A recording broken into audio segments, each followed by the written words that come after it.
Good morning. I'd like to welcome each one here this morning.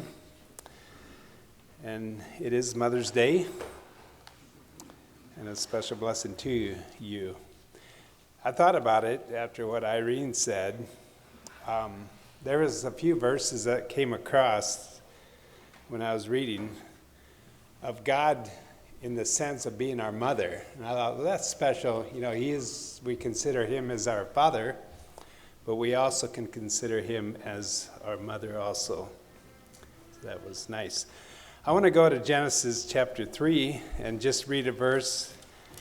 And I'll be reading a few verses here and there, and then I want to end up at 1 Samuel. Genesis chapter 3, it just brings out the idea of where motherhood started.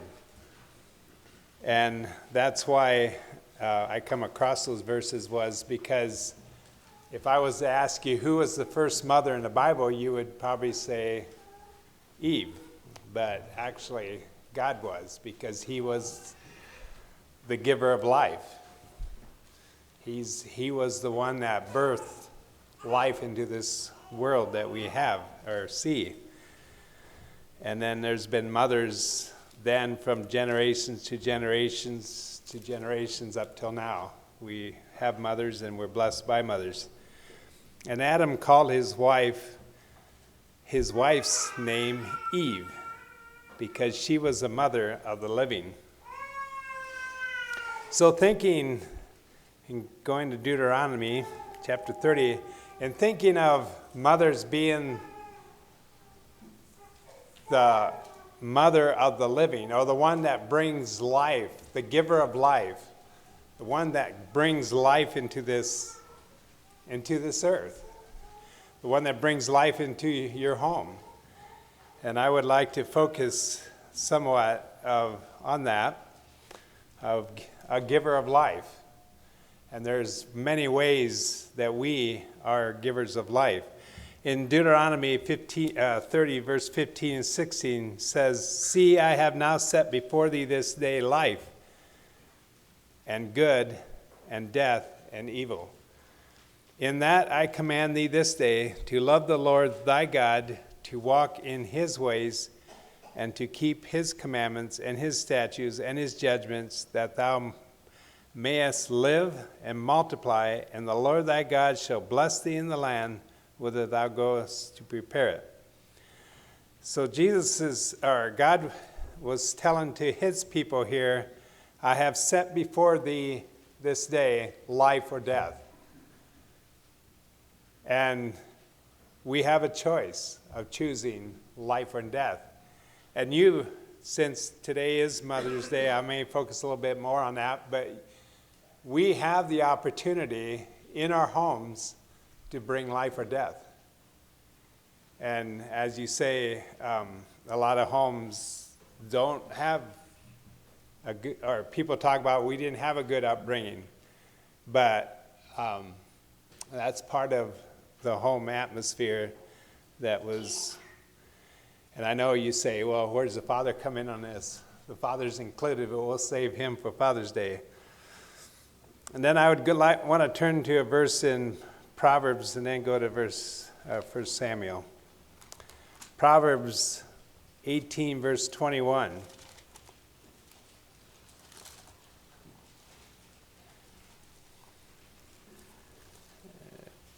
Get here to it. Death and life are in the power. And here it's using the word of the tongue. And they that love it shall eat the fruit thereof.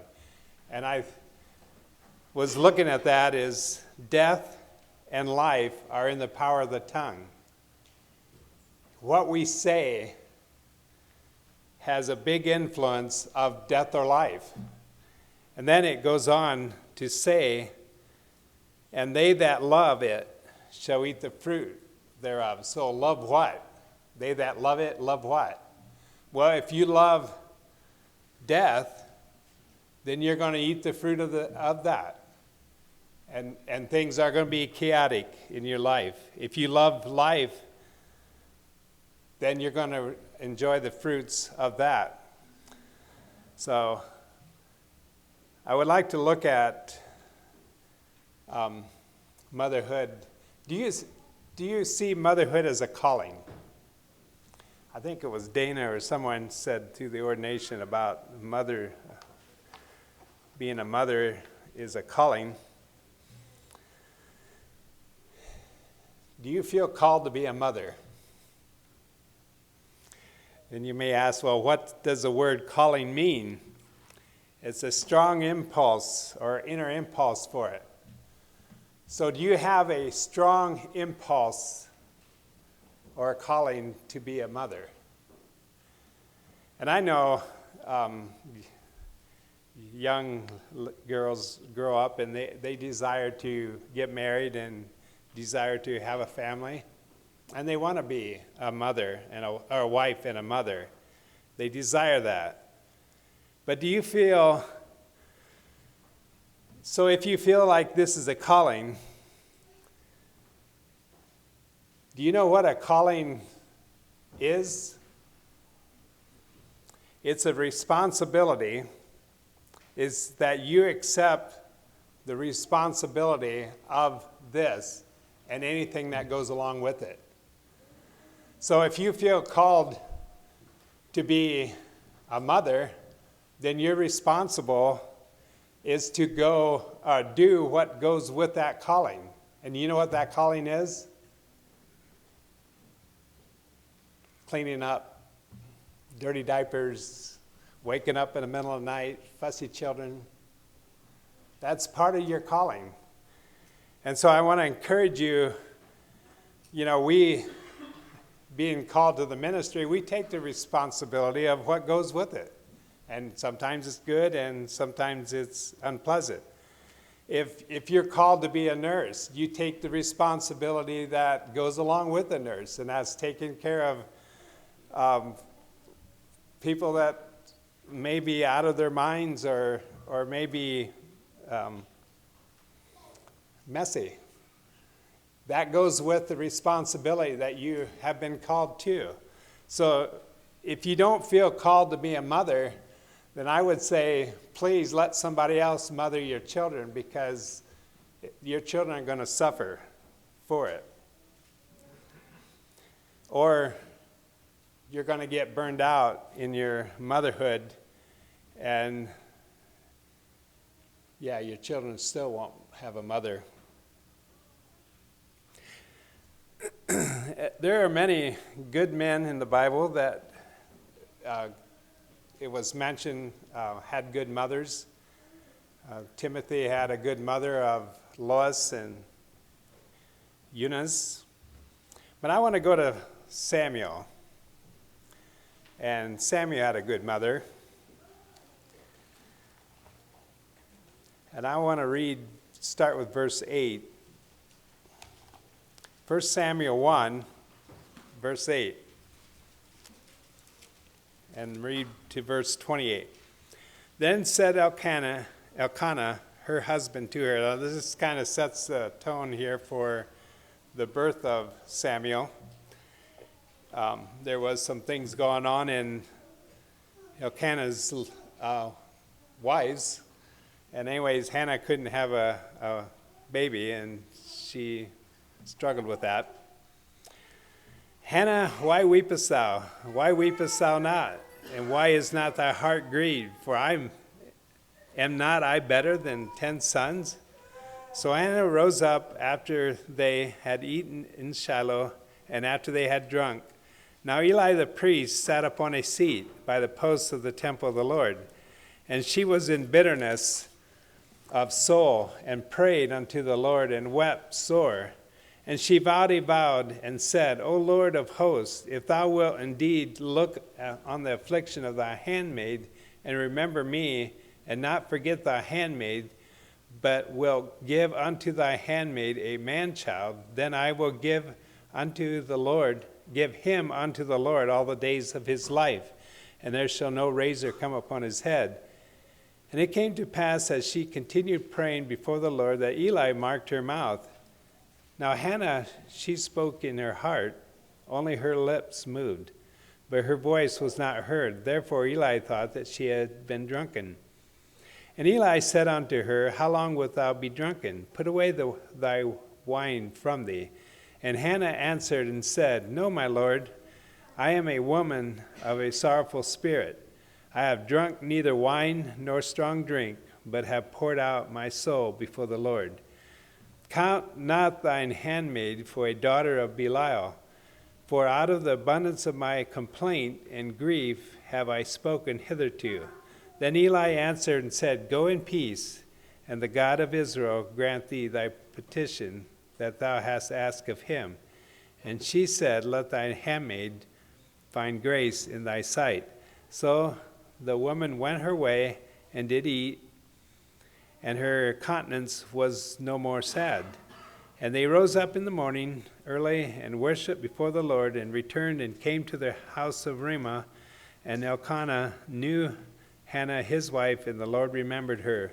Wherefore it came to pass, when the time was come about after Hannah had conceived, that she bare a son, and called his name Samuel, saying, Because I have asked him of the Lord. And the man Elkanah and his house went up to offer unto the Lord the yearly sacrifice and his vow. And Hannah went not up, for she said unto her husband, I will not go up unto the child until the child be weaned. And then I will bring him, that he may appear before the Lord, and there abide forever. And Elkanah her husband said unto her, Do what seemeth thee good. Tarry until thou hast weaned him. Only the Lord establish his word.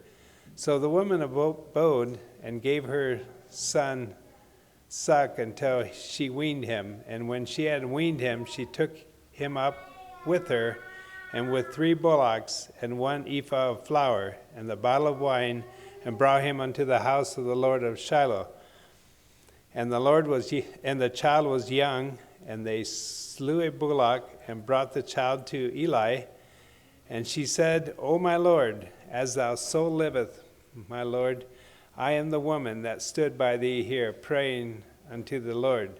For this child I prayed, and the Lord hath given me my petition, which I have asked of him. Therefore also whom I have lent to the Lord, so long as he liveth, he shall be lent to the Lord, and he shall worship the Lord there. So as I was looking at Hannah's life,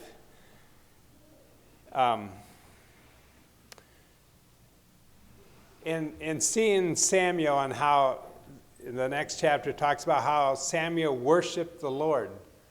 Who influenced Samuel to worship the Lord? Was it Eli? And Samuel would have went through a lot of things in his life. Well, we know the answer. I probably shouldn't have even asked that, but Hannah was the great influence that was needed for Samuel. And as I looked at the word wean, we get the picture of maybe a year, 2 years, and you wean a child, and then give it to Eli. And it didn't make sense to me in my mind that how a young child like that, and looking at the life of Eli, how he could grow up to be such a godly man. So if you kind of look at some of the culture and stuff, the word mean would be more like adolescent, coming to the point of age of accountability, is for a child to go into a setting like this and be able to worship God would be someone who knows what's going on. So what did Hannah do to Samuel, let's say the first 10, 11 years, that had such a big impact on Samuel?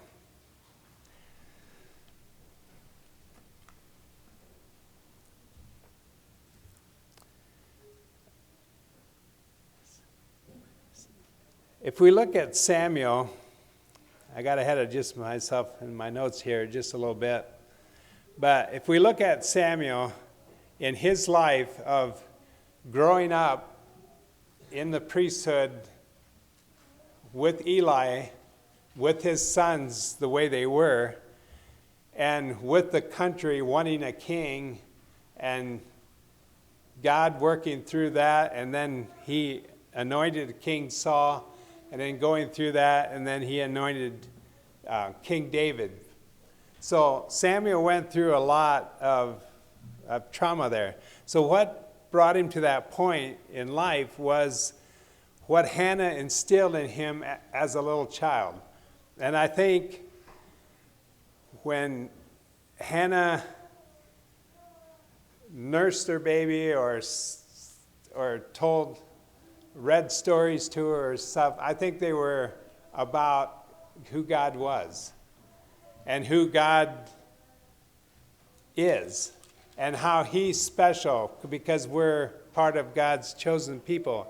And I think she instilled that continuously, telling her about who God is and maybe what God desires in life. Maybe shared his commandments of what God's commandments are. And this is what is required of the Lord.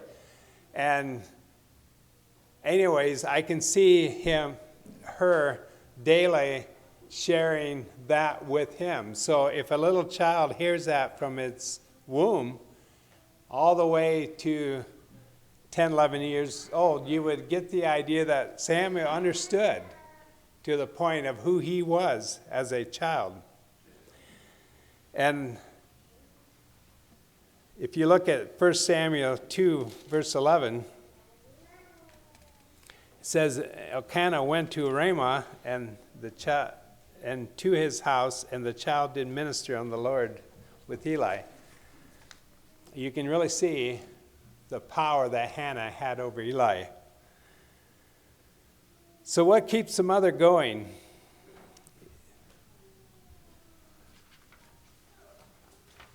You know, somewhere along the way, I think, I got my notes all mixed up and I'm losing it. Okay, Hannah taught Samuel how to live his faith even in the midst of evil. So even of the sufferings and the things that were going around, Hannah was able to teach Samuel the truth and to live by it. Hannah also had a love for Samuel, and she taught him what was best for him in his life. So I would see Hannah looking at Samuel and saying, you know, this is a child that I'm going to give to Eli to basically be a priest, to work with him, to do his dirty work, and so on, whatever was required of them. But she brought Samuel to that point in her life, in his life, that he was able to go there and stand for the truth. Now I want to go to chapter 2, verse 19. It says, Moreover, his mother made him a little coat and brought it to him from year to year, and when she came up with her husband to offer the yearly sacrifice. So when Hannah every year would go up to meet Samuel or do their sacrifice, she would actually take a coat. And I would say probably as the coat would get bigger each year that she would do it. But I would say that she did more than just give her a coat. She gave her far more than that. So,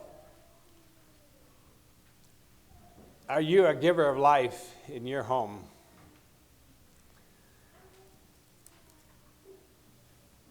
You know, maybe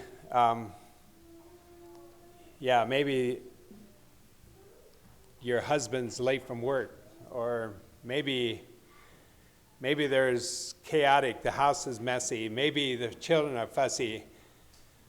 A giver of life is someone who looks at the individual or looks at the situation and looks for the best in it. You know, if you look at the giver of life in, like you wouldn't complain if Dad would not come home, or you wouldn't complain if the children are fussy.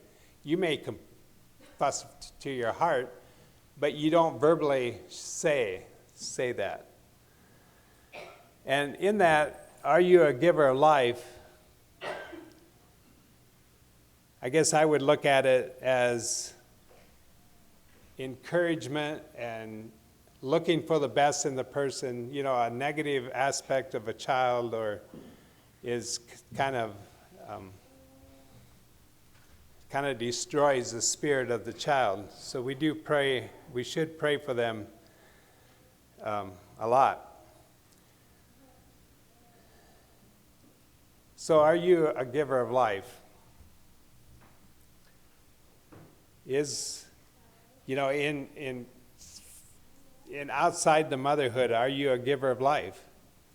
And I can say this is probably a point where all of us can be involved in this, is are we a giver of life? Maybe you aren't a mother, but you are an opportunity of giving life. We have many opportunities to invigorate others to do their best. We work in settings where it's not the best, but we still, by our attitudes and by our actions, we promote life. We can all be life givers by sharing Jesus to people and to share our work with his love to them.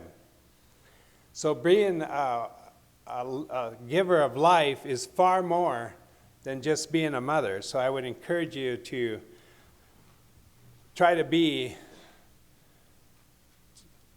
well, put it this way, just walk into a setting and things get better.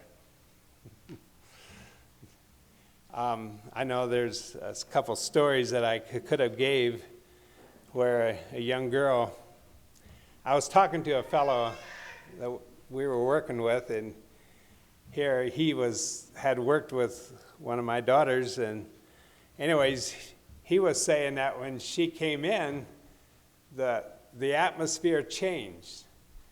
And that's what I mean by being a giver of life. The atmosphere kind of changes, and people become less stressed, and more people become happy.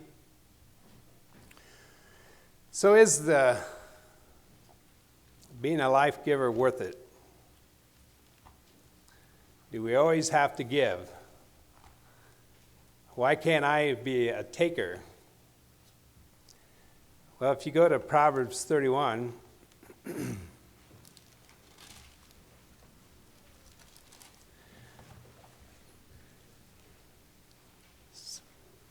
31, verse 25 to 28. Strength and honor are her clothing, and she shall rejoice in time to come.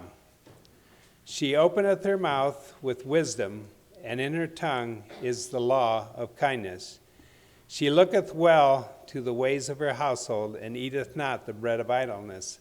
Her children arise up and call her blessed, her husband also, and he praiseth her. The rewards of your labor is here. It says people will come to you for wisdom, come to you for advice.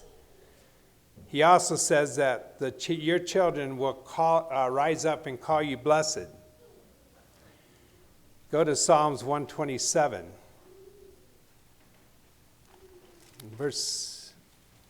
I think I'll just read the whole chapter. It's small enough.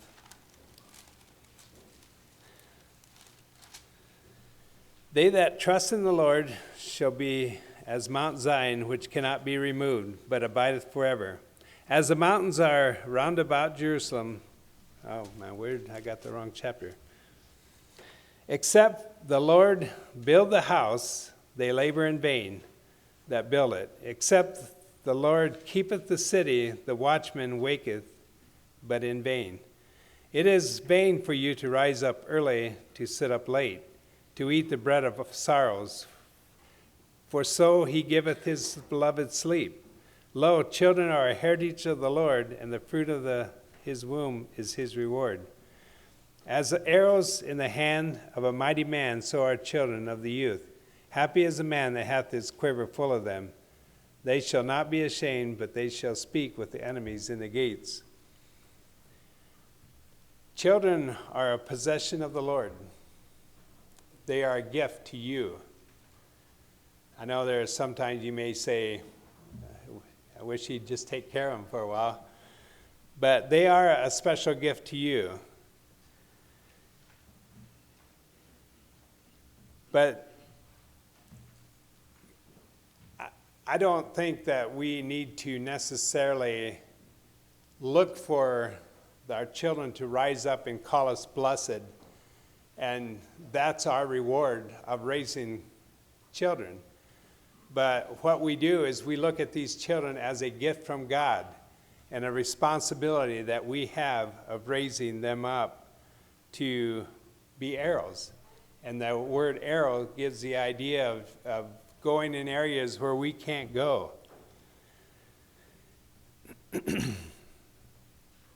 And he says, happy is the man that hath his quiver full. They shall not be ashamed.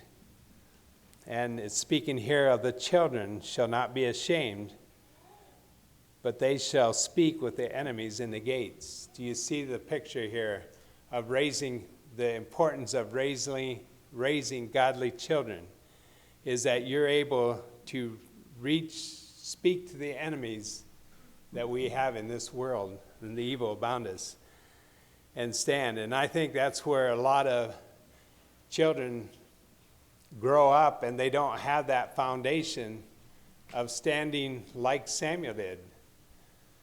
Standing firm in a way that, you know, when evil comes in, that they can stand for the truth. So I would encourage us as children that our parents, we really need that. In thinking, like I said, I got my notes all mixed up. Now I'm coming back to the beginning but in thinking of the responsibilities, the influence that you have as mothers into having a child like Samuel. It takes a lot of work, but it's well worth it. And why is it worth it? Isn't so much all the praise that we get, but it's the generations that we don't even know that will be affected. And I think of Hannah. She probably has no idea who we are, but yet her story has been a blessing for generations and generations. So thank you, mothers, for giving your life. And what a reward is that we can stand before God and he says, you've done well.